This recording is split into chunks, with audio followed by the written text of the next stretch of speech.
impilo yami ngoba uYesu uyangena emntwini ovumayo ngempilo yakhe. uJesu akafani noSathane.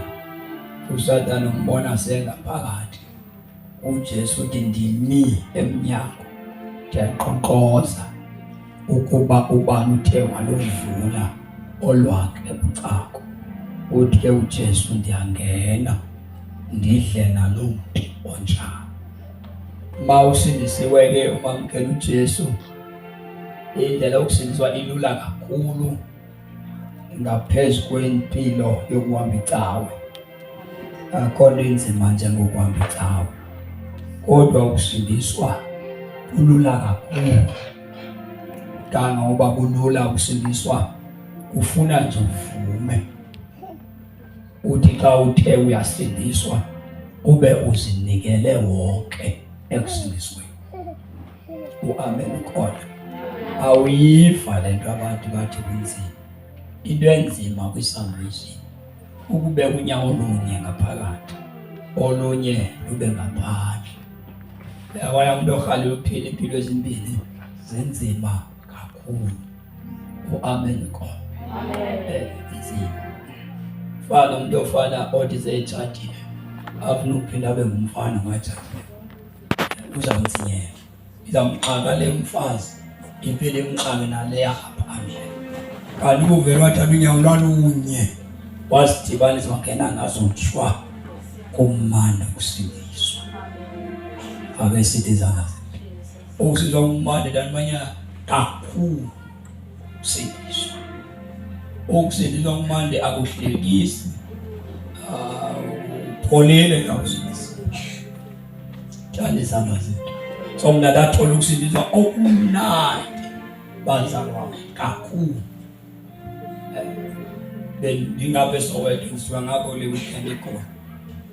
Ndithi ngapha abantu baphila ivangeli bendiyobhaptiza abazalwane becawethini. Kwabanye abantu asibabhaptizanga sibathikile. Engaba bafuna ukubhaptiza kodwa izona bakazincane. Ufuna isithathe zokubhaptiza bayitoni kanti ubhaptizo. Siyafana. Wale mfana umuntu elibhaptizo limbona kakaqondi kanti yamjika. Dayisuya ilikhuphe igama lakho ba. Usiyohlala ngamanzi ebanda kangaka. Ithale zana. Okusindiswa ngamama sisigqibo osithathayo uthi Nkosi ndifuna ukuphila impilo e-right. Siyeva impilo e-right uyagqiba, but yaphuma emdlalweni ndifuna uba ngumuntu o-right. uYesu ke uyamnceda kakhulu xa ugqibile. Ngeke usindiswe ungekagqibi, nekuyigqibe lento yokusindiswa uthi ndikhetha ukuba ngumuntu olohlobo. Ake sithi izandla zethu. Mina noJesu wami savumelana, noJesu wami savumelana, savumelana,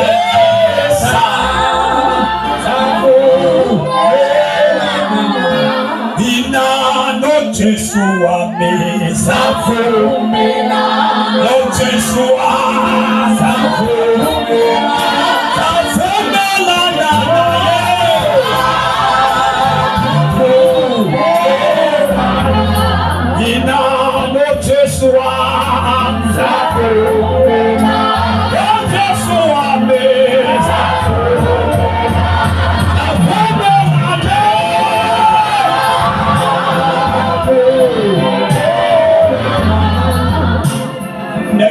Uvumelane noYesu. Kaba nebandla okhonza kulo ngeba sokola abantu abakhonzisa wena, ngoba bakhonzisa umuntu ovumelene noYesu. Unzima umuntu ongekagqibi noYesu. Alizabazela. Unzima kakhulu umuntu ongekabi nasigqibo noYesu. Nasecaweni ngeke kumenzeke. Aliboye igama lenkosi. Cela ke sifunde lamazwi ngegama lenkosi. Verse number 19 wale ncwadi yamaKorinte okuqala chapter number 6. asifundele ke okwazi ukufunda iBhayibheli lesiXhosa. Inzima ke iBhayibheli noma ungaya esikolweni awunoyiza ke esikole. Amen ukhona. Amen. Kanizana sethu. Akekho ofundayo. Read amaKorinte yokuqala chapter 6 verse 19. Yes. Anazi na ukuba imizimba yenu yindlu kaMoya oyingcwele ahlala kuyo. Yabona ba umbuzo lo. Umbuzo uba bantu baseKorinte anazi fundle phansi ukuba imizimba yenu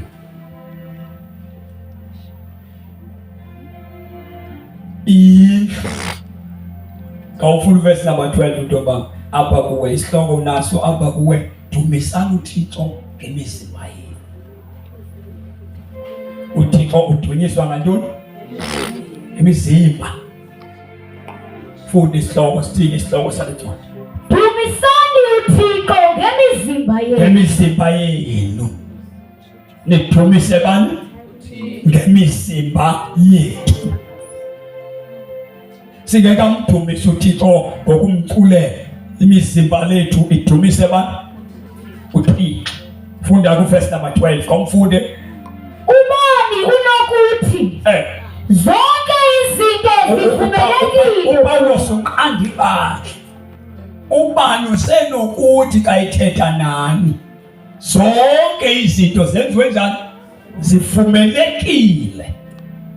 Ha? Ewe kunjalo. uPawulos kunjani? Kodwa zikulungelanga zonke. Kodwa njengoba sikholwa nje azisilungelanga zonke. Yabona ukusindiswa kunezinto ongena kuzo, ukhona izinto ongangeniyo kuzo. Ubani usenokuthi kayithetha nani athi zonke izinto zivumelekile? Phinda lo ndawo ntomba. Ubani unokuthi uba zonke izinto zivumelekile. Ha? Ewe kunjalo. uPawulos ndiyavuma kunjalo. Kodwa azikulungelanga zonke. Kodwa thina bakholwayo azisilungelanga zonke. Sivumelekile. Bangazenza abantu. Kodwa uPawulos athi thina bakholwayo azisilungelanga. Kukho izinto esingazenza kodwa azilunganga kuthi thina bakholwayo. Yabona xa uhamba noYesu ke funeka ube ready ukwaliswa izinto. Funeka ube ready ukuyekiswa izinto. Awuhambi noYesu uthanda ukwenza into oyithandayo. Funda. Zonke izinto zivumelekile. Zonke zivumelekile. Ewe kunjalo. Kodwa zikulungelanga zonke. Kodwa zona zikulungelanga zonke. Zivumelekile kodwa zilunganga kuwe zonke. Hamba. Nambe ndinokuthi zonke izinto zivumelekile. Kodwa ngeke ndinikezele. Ukuze ndilawulwe nayiphi na into. Oh yes. Ngeke ndinikezele. Bandilawulwe nayiphi na into ke ngoku ndilawule. Ha? Futhi verse number 19. Anazi na ukuba imizimba yenu yindlu kaMoya oyingcwele ahlala kuyo. Umzimba womuntu, not itente, not indlu yecawe yakhe enhle abayidecoratileyo. Laa ndlu yecawe akangeni umoya ingcwele kuyo. Umoya ingcwele akaphili kwezaa zindlu sizakhe zantle sathi zizindlu zikaThixo. iBhayibhile ithi anazi na, funda loo ndawo ntombam, nazi na, amazi na ukuba imizimba yenu imizimba yenu, not itente elizimisileyo, not icawe elizakhileyo, imizimba yenu yindlu kamoya. Hamba amazina ukuba imizimba yenu yindlu kamoya oyingcwele ahlala kuyo evela kuThixo. Kaloku nina aningobenu, ngoba xa sele usindisiwe uyathengwa. Niyindlu nina, noma ungayiklina kangakanani le uyakhe ngesithena, uba awuzikhathalelanga wena, uThixo akafikeli kwezi zindlu sizakhileyo, ufikele emntwini. Uba abantu baphume ezindlini zabo bengagcwalanga Thixo, banethemba lokuthola uThixo ezindlini, ngeke nimthole. uThixo akahlali kwezaa zindlu sizakhele thina, ezaa zindlu ayithixo. uThixo ufuna wena. Funda verse number 20 sisi. Kaloku aningobenu ningaba kaThixo ningaba ngabantu abavume uJesu, ningaba kaThixo owanithengayo. Kakafunde incwadi amaGalati chapter 3 verse number 13 kwesiXhosa siya. Wathi sonile kangaka walenga yeKalvari, injongo yami somaka uthi simukhonze. Wathi sonile kangaka, wathi sonile kangaka, walenga yena, walenga yeKalvari, injongo yakho somaka uthi simukhonze. Aningobeni imizimba yethu xa simamkele uYesu iyitempile kamoya oyingcwele. Umoya oyingcwele akumelanga uba umane usithi ngimlanda ezulwini, kufanele uhlala kuwe umoya oyingcwele, ngoba soze ube likholwa eliphila iholiness lingenaye umoya oyingcwele. Futhi uba uyaya ezulwini kodwa umoya oyingcwele engekho, anqabile amathuba angakwenza ungena ezulu umoya oyingcwele engekho.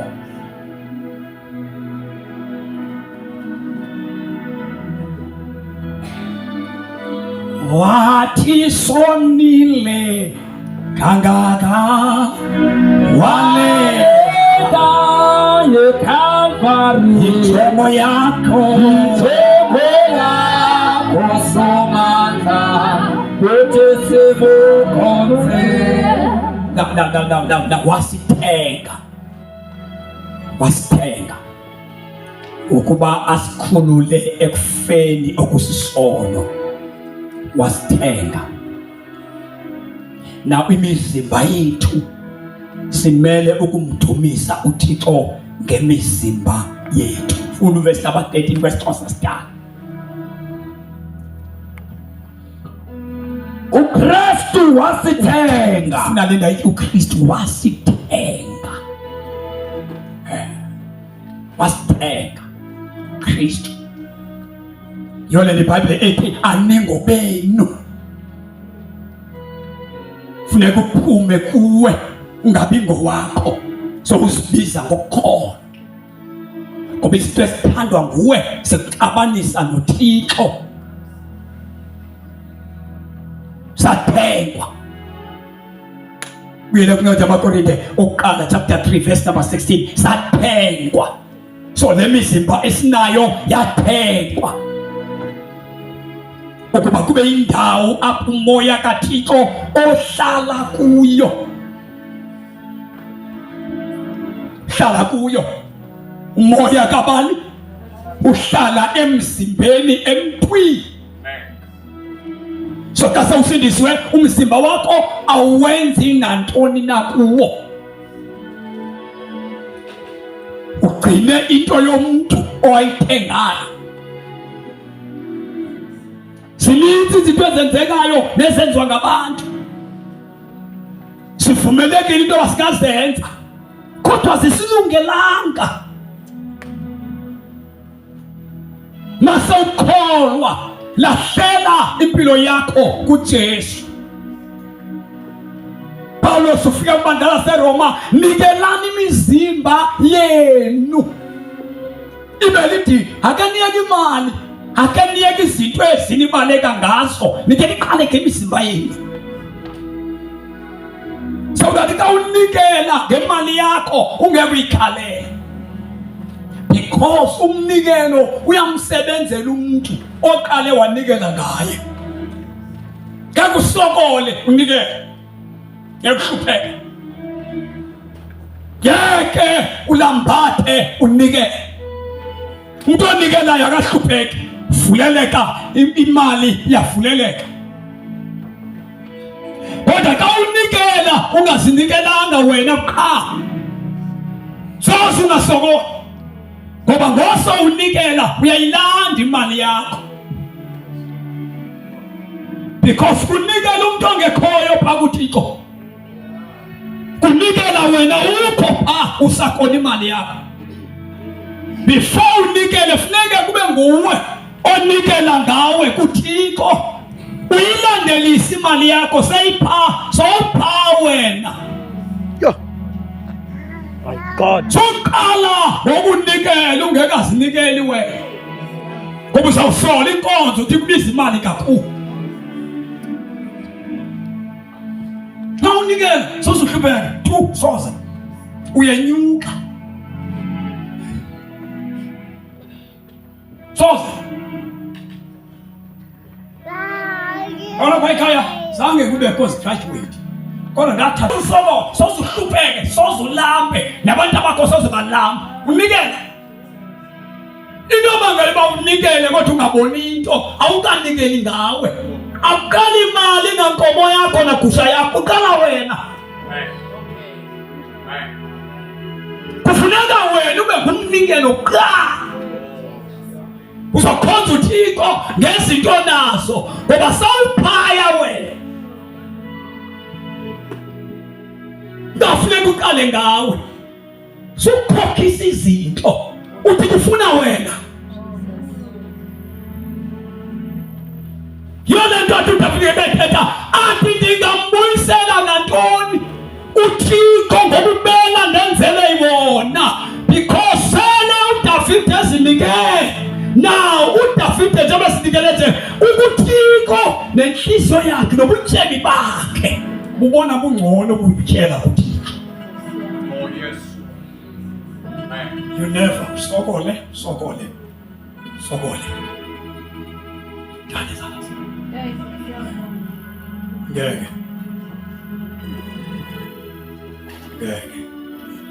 uhlupheke ukhonza uThixo usinikezele. uThixo uthi nengonyama ingaswela ithi ke bona balungile. Yeba swela futhi athi yena nabantwana bakhe bantwana belungisa ngebaswela noba ndikedlule emhlabeni indlela endikhonze ngayo uThixo ngebalapha abantwana babo balandelwa sisibusiso. Umzimba nikelani imizimba futhi amazina ukuba nina niyindlu kaThixo. Ahamba Amazina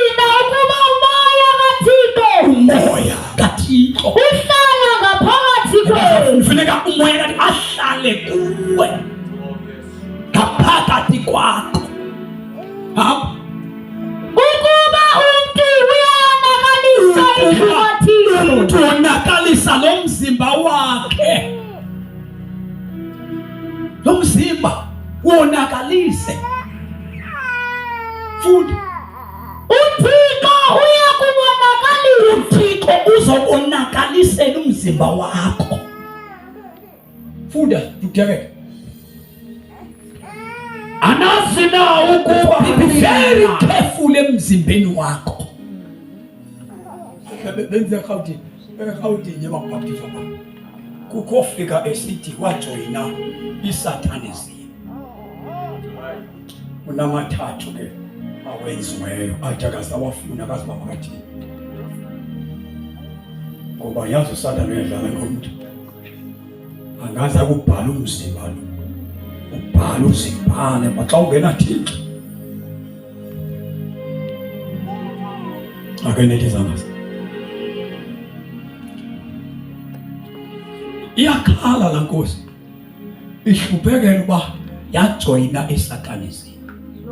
Ifuna ukutyeni obukhawulezayo. Afinish iforms esifinish wakho asiyafinish asithunyelele offices. Kuphi imali 2.5. Join uSathane. Inethathu ke kwezibhaliweyo bezithrow isilwane.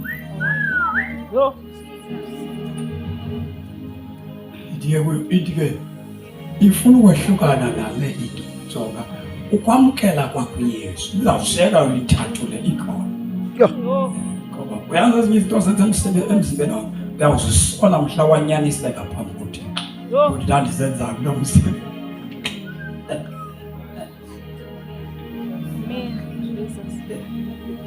Kazobabhiza abantu bayo sithi kubo amacici ayakhulu.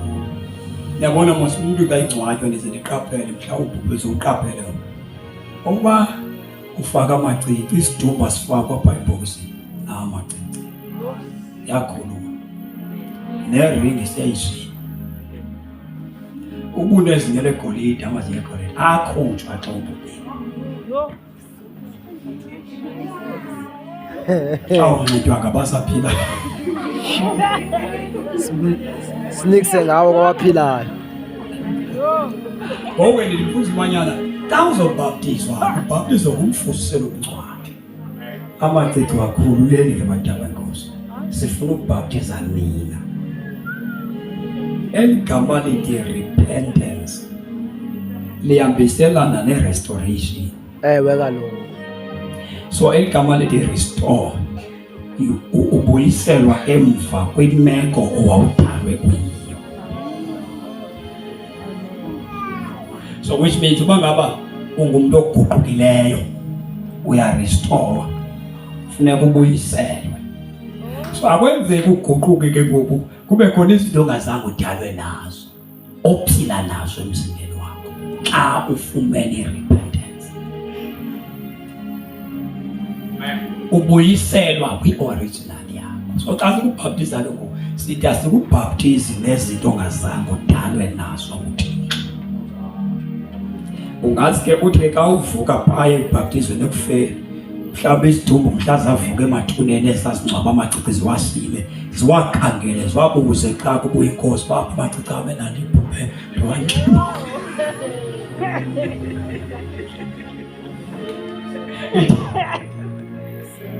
Idale zami yahalela uba abantu bani bengcwaba benamacici siwakhulule ndibone mhla kubuya uYesu bewavuka emathuneni umuntu eyafuna ndifuna amacici. Akenelizana na mamelani i-repentance ubuyiselwa kwi-original yakho.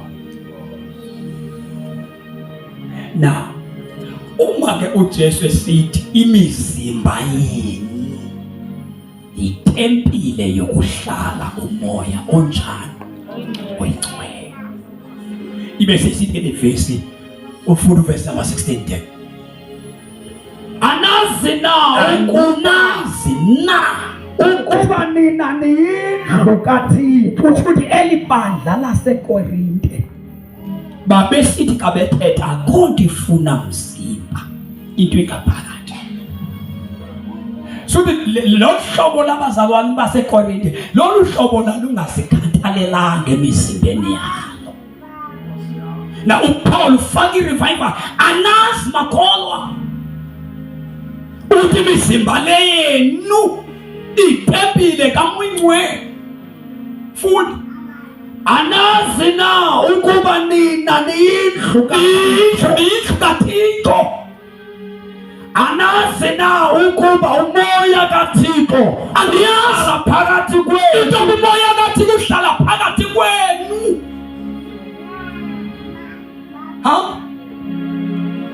Ukuba umuntu uyayonakalisa indlu, unakalisa indlu kaThixo, uThixo uyakumohlwaya.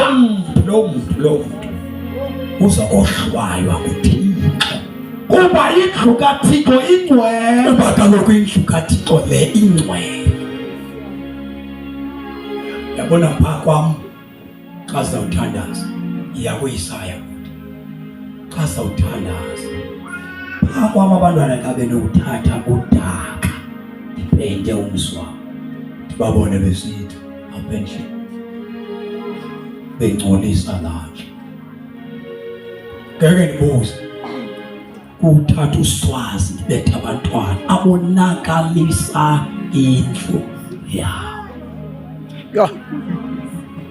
Wonke umuntu okholwayo osindisiwe ongekho careful ngomzimba wakhe uThixo uzomohlwaya. Not inkosi uThixo. Ewe kaloku mawusindisiwe be careful ngento yomzimba wakho. Umzimba womuntu okholwayo kuhlala kuye umoya oyingcwele. Umoya oyingcwele akahlali kwezi zindlu zesitena, kungena thina noThixo kwezi zindlu. Ukuba awuyikhathalelanga impilo yakho xa ukholwa, uThixo uzobohlwaya bonke abantu abangakwazanga kuwuhlonipha umzimba ekuhlala kuwo umoya oyingcwele.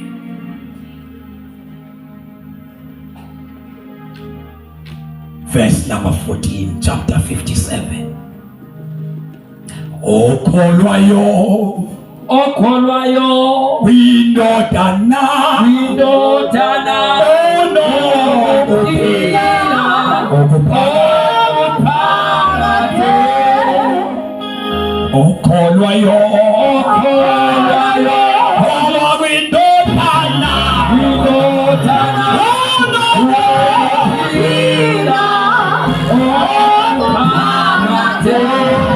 Uhlala ke ngcwele ekholweni emzimbeni wekholo ukuze alincede ikholwa ekusweleni kwekholwa amandla. Ulisiza umoya ngcwele ekulo ikholwa. Mawungumuntu ongakhathalelanga impilo yakho, umzimba wakho uziphethe kakubi, umoya ngcwele uyamka kulo muntu. Kwani sabane likholwa elimali ligcwaliswa xa lisecaweni, liphile xaza la, lithethe na kanjani, lingene kwinto zonke. Ngeke kube lilo ikholwa elithi noba liseteksini liyakholwa, noba lisemsebenzini liyakholwa, noba lihlele emzini nalo liyakholwa. Uzoba likholwe lingene emoyeni ngecawe. Wena awunamandla umzimba, wasiwe ecaweni uba uthetha ngelwimi, awunamandla abuhlala khona. Umoya ngcwele ngutitshala wamakholwa, ngumfundisi Ngumuntu okwazi ukusibonisa sesiphuma siye edolophini athi ungaphumi kanje. Ungahambi ngohlobo, unganxibi kanje, siyancikiswa. Awusiphileli. Njengoba mna lelo umzi nje phayini nabantwana ndiyagayidwa. Umfazi uphathwa kanje abantwana banqandwa ngohlobo. Ungabavumeli abantwana bangene ne-authority ngoba ndinomuntu ophila kum ngaphakathi. Soze abantwana bam bafane nomuntu ongakholwayo. Ngeke. Abantwana baphuma emzini othandazayo. Bangakwazi nokubulisa. Bangabi nambeko. Bangakwazi nokwenza, bangakwazi. Ngathi baphume etywaleni.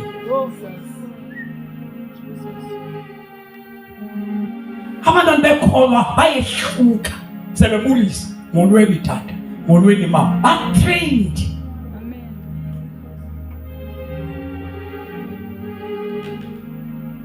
Because umoya oyingcwele uhlala kithi bazalwane. Amen. Moya oyingcwele akahlala izulu, uhlala emntwini. Umzimba wakho mike. Ngoba ingoSathane ongakwenza ubheke esogweni. True, umzimba. AyingoSathane ongakwenza ungalibona izulu, umzimba. Kumzimba uthanda ihlabathi. Umuntu mayingakholwa ukhokhelwa inyama, kulandele umphefumulo, umoya usemva. Kanti umuntu kayiphilile right, umoya otsalayo kube ngumphefumulo nelayo, ibe inyama emva. Xa ungena Thixo ukhokhela inyama, uthanda izinto ezithandwa inyama yakho, uphila into efunwa inyama yakho, wenelisa inyama. Mawuphilile uyi-right position yomuntu oyidala uMthixo umoya. Umoya uthanda izinto ezi-right ezifuna uMthixo. Amen. Umoya ufuna umthandazo, umoya ufuna izwi, umoya ufuna ukunyaniseka, umoya ufuna ukungcwela, umoya ufuna ukuluka, umoya ufuna ukuxola, ufuna uthando. Awukwazi ukuthi unoThixo kodwa ungabi nazo ezi zinto.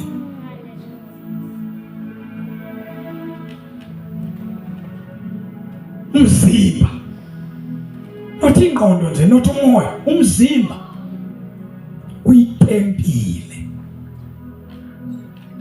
So ungacingi xa uye endlini yakho ukuthi uzoba serious ke cawe kuba usendlini yokhonza. Izoba serious xa uye endlini yokhonza. Hlala userious xa ulikholwa lisinzima. Ngoba yona ndlu ehlonitshwa uMthixo, eyona ndlu yakhe uThixo kumzimba. Abantu bake bafuna ukuthembeka, bathembeke benze yonke into efuna ecaweni, kodwa ehlulwe ilifuna uThixo. Yena madoda lifuna uThixo. Funda mntakadeketha, funda nawe ntokazi. Ake nithi izandla zethu. Verse number 14. Verse number 14. Ncwadi kaIsaya 57 verse number 14. uThixo uthembekile ngoncedo nokuphilisa sisihloko. Verse number 14. Udikhoyo ke uthi shenxisani izithintelo endleleni, shenxisani izithintelo endleleni kaThixo. Yisuse into enokukwenza uThixo angafiki empilweni yakho. Susizinto isazela sakho ezithi ekube nayo uThixo nje. Ngoba umuntu kayisindiswa uvuselwa isazela siphile. Isazela sakho xa sithi hayi yeke into ekuthiwa hayi ukuthi isazela. Ngoba xa ungakwazi ukuhlonipha isazela sakho awuyindawo. Sazela somuntu siso esingakuqeda ube ngumuntu ongcono. Shenxisani izinto. Hamba sibuye. Shenxisani izithintelo endleleni bahlasele indlela abantu bam hlehlelana abantu bami indlela utsho uThixo ophakamileyo uThixo yedwa ophila ngonaphakade oyedwa ophila ngonaphakade ndihlala emajukujukwini indawo uThixo ahlala kuyo akuyimntu kuloo ndawo kanti ndiyahlala esibini indawo ahlala kuyo nasebantwini ihlala ebantwini kwabo bazinikelayo hayi kubantu bonke ebantwini abazinikelayo bathobekileyo ukuze ndibahlasile uhlala endaweni ezimbini akekho esindlini senkonzo akekho esindlini senkonzo akekho ukuzabe khona ungena ngawe wena uvumileyo so xa kungekho umuntu kula makholwa acawa kule cawa ozinikele akekho ukuzabe khona ungena ngomuntu kuloo akekho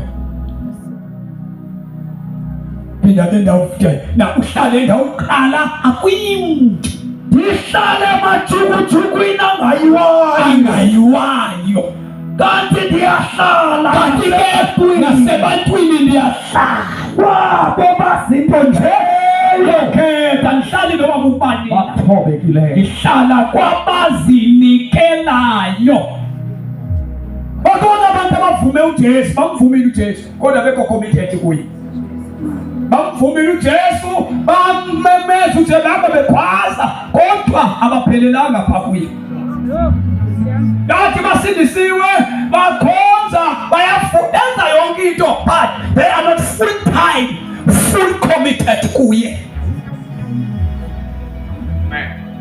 aba bantu ke akahlali uYesu kubo abamnikwa umoya ngcwele ungaetha uthatha umoya wasesontweni ngoba icawe necawe inemoya wayo athi amakholwa akufika kuyo evane ngalo moya athandaza into engathi bhetele evanonto angene kumoya afakane kumoya engekho kulo kaNkulunkulu ubona ngezinto abazenzayo no there is no spirit of God ongavumela abantu benze lento akekho umoya kaNkulunkulu ongavumela abantu benze into ezinhloni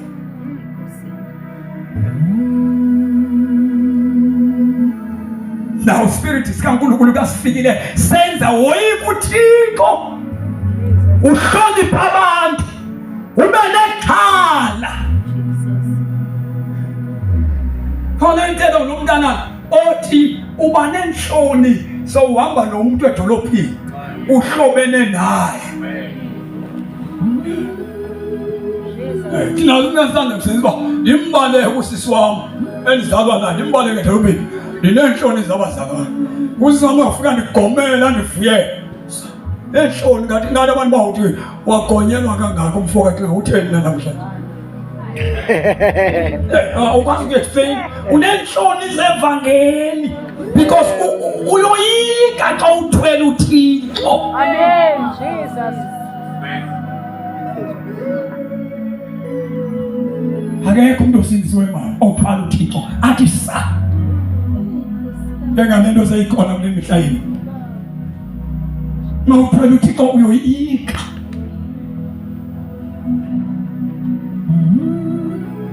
ndiyendele kwenye indawo ndathi kuni ndathi abantu bakhetha ukuhlonipha amadlozi izinyanya fike begqoka kakuhle xa bezinyanyeni zabo abantu abeye kuThixo bagxekwe kakubi bajathe baya kuThixo udlulwane ngabantu ekuthiwa sithi kasithetha sithi si-mainline churches abantu esithi abasindiswanga kodwa sosibabona enkonzweni bejajile soze amawisile ngamatshetshi wathole ejajile kodwa xa sithetha sithi singcono kunawo singcono kanjani sinje unaye unohaya apha kuwe, unento enqandayo. Anazi imizimba yenu itempile kamoya oyingcwele, itempile. So indlu le, umzimba lo wakho, indlela ophethe ngayo iyamtsala umoya oyingcwele.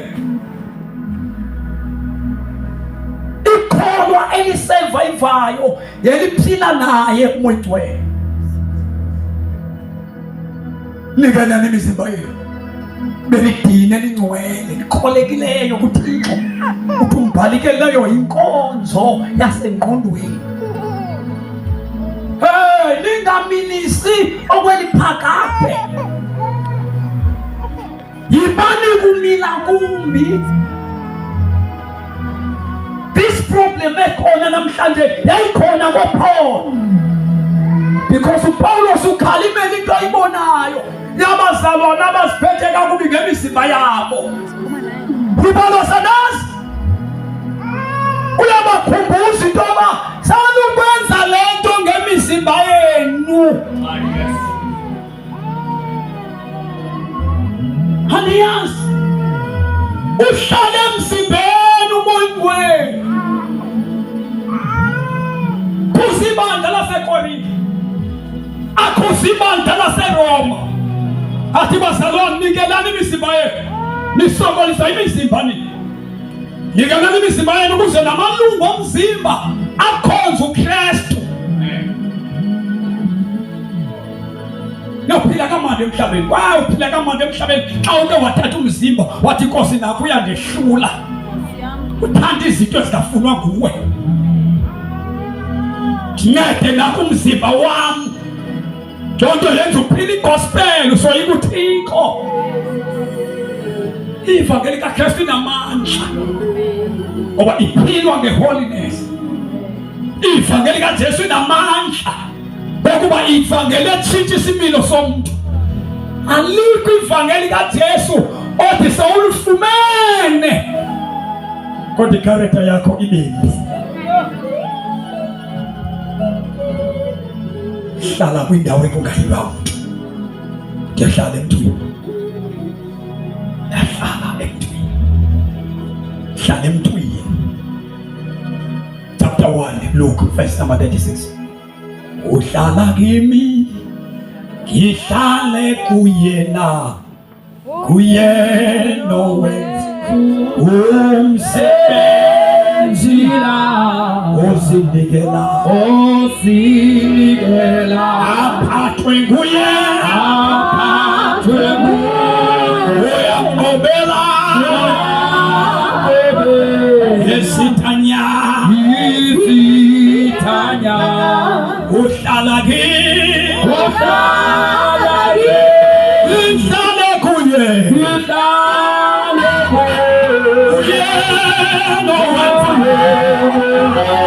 umsebenzi usinike, aphathwe nguye,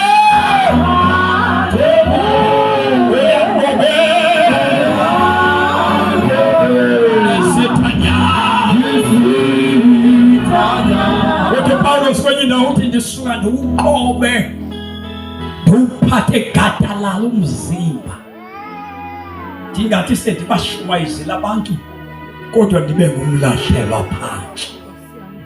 Uyabona inyama ungayenelisa, ekuyeneliseni kwakho iholela umphefumulo wakho ekufeni inyama, ngoba zonke into ezithandwa ngumzimba wakho zilutshaba lomoya wakho.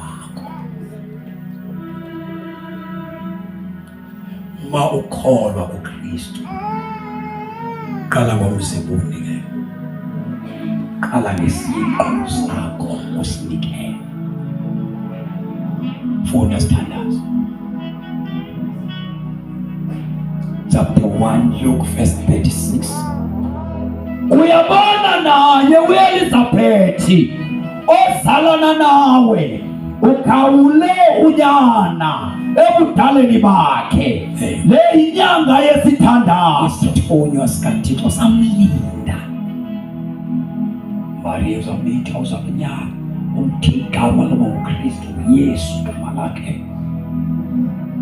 Yawenze kanjani lento? Ngoba uThixo akafuni into eninzi apha kuwe, ufuna wena. UThixo akafuni but ininzi apha kuwe, ufuna nje wena usinikezele kuye.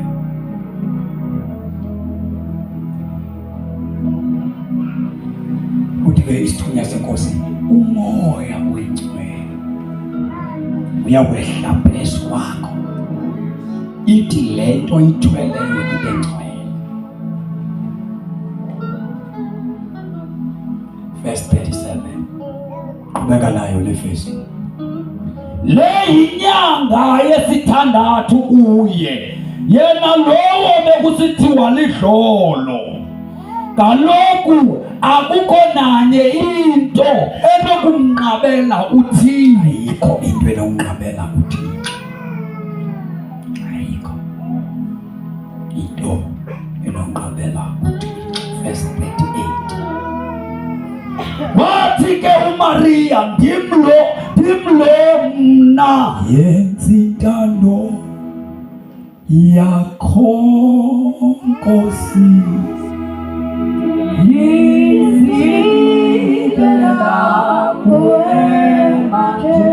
Nkosi yami,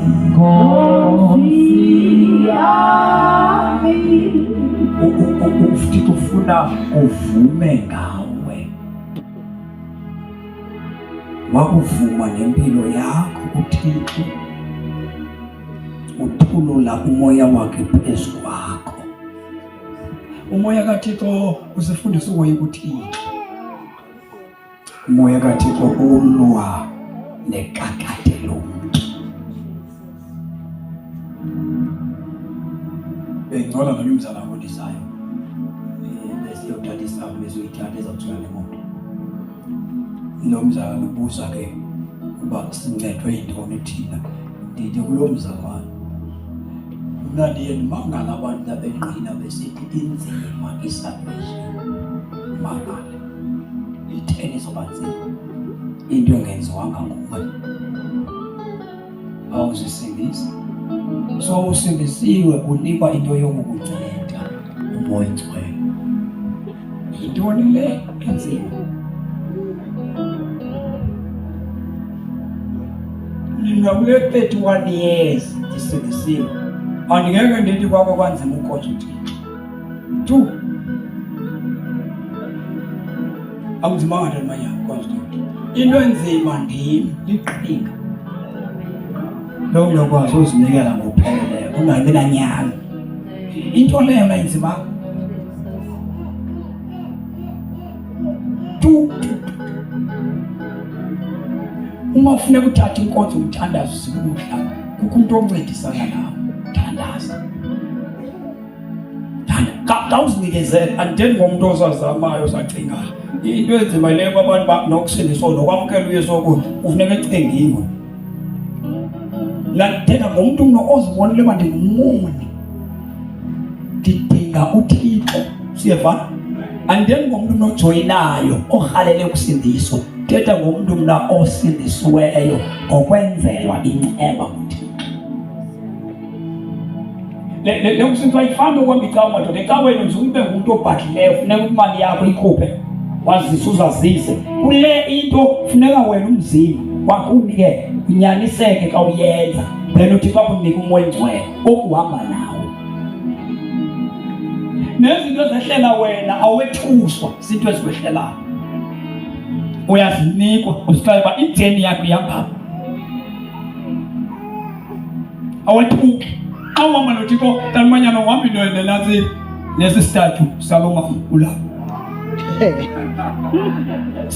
Esa statue sime kulaa ndawo, nabantu bafike bathobe bathambisa into endingazazi uba bathambisa. Ke ndawo ekuseni uba nafike khona ucaba uyokuthandaza uba uthambisa uyithambisa, uzawuthetha nalaa nto ime kulaa ndawo. Yo Kodwa xa uhamba noThixo manje uhamba nomuntu othethayo. ayathambisa. Madoda, evuke kuseni uyothetha Lakinile mna yini.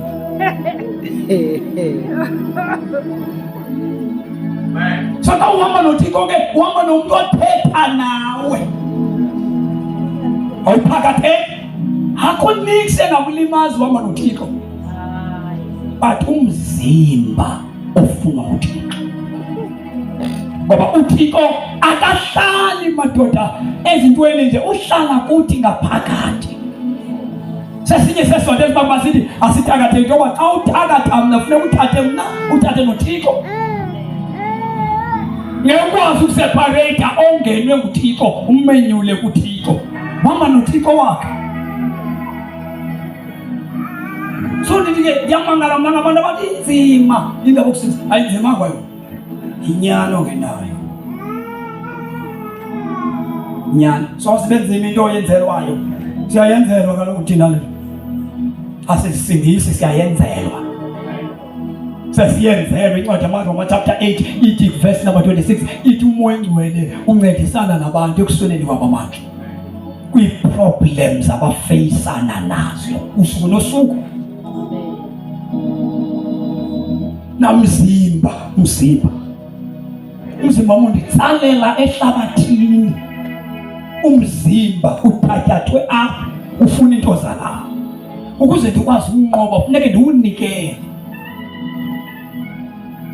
Ibethelelwe emqamlezweni. Ndivume nami. Nakubalula ke ngoku. Kuba intombazana ekhonza uThixo kakuhle. Umfana okhonza uThixo kakuhle. Umama okhonza uThixo kakuhle. Siyathandaza. Sifana umuntu owendayo athi ngokwendileyo afuna uphinda abe intombazana. Uzamka ithetha athi inzima ithi yasemendweni. Akalwa ke nondanga ithi ndinemuntu yakufuna. So nokufazi yakufuna. So intombazana phinda abe ngumfazi. Ngokuzothi kwangumfazi afuna uba intombazana. Then phayimzini kukho imithetho yokwenda akazokwazi ukuyigcina because ufuna intombazana. Lo muntu ufune ukwenda engekabikho ready wenda. So awukwazi uthatha salvation kodwa usafuna ihlabathi. You choose one life. Xa uphila impilo ezibini soze ungasindeki impilo. Uphila two ne-double life wena. Ukhetha icala libe linye. Othi xa ulibeke esaleni utheli ndawujabula ubomi bam bonke. Ndawujabula empilweni ndihlupheke. That's why we just like to Thixo uthi ndimisa into zimbini phambi kosapho lwam. Ubo nokufa. Sikelelo nesikaleli siyakhawuleza uThixo ngoba uyasazi uba ingqondwana yethu incinci. Singavele sikhethe ukufa. Uthi ndiyanicebisa nina. Sithingi ningekakhethi. Thathani ubo. Uthi kuyayazi ingqondo mntu incinci kakhulu. Ingavele uyakufeni akhawuleza ilikona. Usayibeke two anoda ndicebisa. Thathani ukuphila nina. Yo. Uthi ngendlela sazi ngayo jamanyana uyazi into masingasigijima ekufeni. Undicebisa ke thathani ubo. Ubomi buhamba nentsikelelo.